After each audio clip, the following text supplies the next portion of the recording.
পৃথিবীর কোন সাংবাদিক, আমি গ্যারান্টি দিলাম, পৃথিবীর কোন সাংবাদিক এখন শেখ হাসিনার ইন্টারভিউ নিতে চাবেন? আপনি আমার বলেন তো, একজনের নাম বলেন। She is the most thought after person এখন ইন্টারভিউ নেওয়ার জন্য। দাঁড়ান, আমি কথায় দাঁড়ান। আচ্ছা, উনি সাবেক প্রধানমন্ত্রী না হলে এখন বাংলাদেশের রাষ্ট্রপতি কে? বাংলাদেশে না থাকলেও আপনি যদিও জেলে যেতে হয়, আপনি সাবেক প্রধানমন্ত্রী আপনি সাক্ষাৎকার নেবেন, সেটাই জার্নালিজমের কোন এথিক্সের গ্রাউন্ড থেকে আপনি সেটা নেবেন। আর আমার আরেকটা কোশ্চেন, একটাই বলি, বুঝছেন তো, আপনি এর আগে আরো দুইটা প্রশ্ন করছেন, এখন একটাই বলি। প্রথম কথা হচ্ছে, আমি আপনাদের বলি, আমি গতকাল বলছি যে যদি মানে জার্নালিজমের এথিক্সের জায়গায় জার্নালিজম সবসময় যে জিনিসটারে সবচেয়ে মাথায় রাখে সেটা হচ্ছে পাবলিক ইন্টারেস্ট।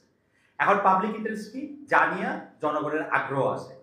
এখন জনগণের আগ্রহের ক্ষেত্রে এইটার আরেকটা স্কুল আরেকটা কথা বলতেছে যে সাবেক প্রধানমন্ত্রী উনি যেহেতু নারী হত্যা, শিশু হত্যা, নারী হত্যা, মানুষ হত্যা, এগুলি অনেক কিছুর সাথে জড়িত ছিলেন, এইটা কি তাকে নর্মালাইজেশন করবে কিনা? আমি আপনাদের বলি, 5 লক্ষ ইন্টারভিউ শেখ হাসিনা ইয়াকে নর্মালাইজ করতে পারবে না। আপনার এটা মনে হয় না উনি ইন্ডিয়ায় আছে, ইন্ডিয়ার মধ্যে থেকে যে 1400 মিডিয়া আছে যারা ওর হয়ে প্রচারণা করে, ওইখানে গিয়ে দেয় না কেন একটা ইন্টারভিউ?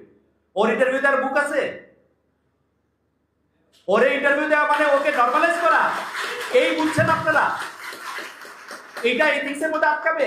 পৃথিবীর কোন সাংবাদিক, আমি গ্যারান্টি দিলাম, পৃথিবীর কোন সাংবাদিক এখন শেখ হাসিনার ইন্টারভিউ নিতে চাবেন? আপনি আমার বলেন তো, একজনের নাম বলেন। She is the most thought after person এখন ইন্টারভিউ নেওয়ার জন্য, বিকজ তাকে এই প্রশ্নের জবাব দিতে হবে 1400 খুন সে কোথা থেকে করলো।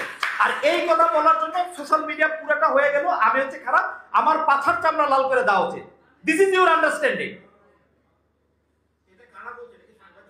না, এভরিওয়ান, সাংবাদিকরা আসছে আমাকে জ্ঞান দিতে যে এটা সাংবাদিকতার এথিক্সে পড়ছে কিনা। আমি 100 বার বলবো যে শেখ হাসিনার ইন্টারভিউ এখন কোন সাংবাদিক এই পৃথিবীতে নিতে চাবেন? আপনি আমারে বলেন।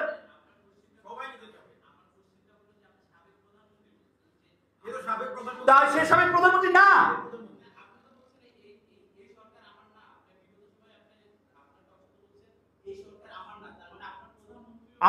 আমি বিগত সময় কি বলছি এটার লোকে মিলায় আপনি কবেন এই সরকার আমার না, মানে হ্যাঁ ইউনুস সরকার আমি চুজ করি না তো।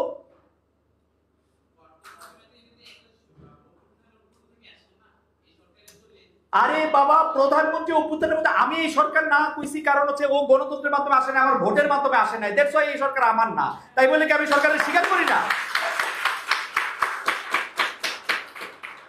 আপনার আর্গুমেন্ট আমি বুঝতেছি না, মাইক দিলে কর।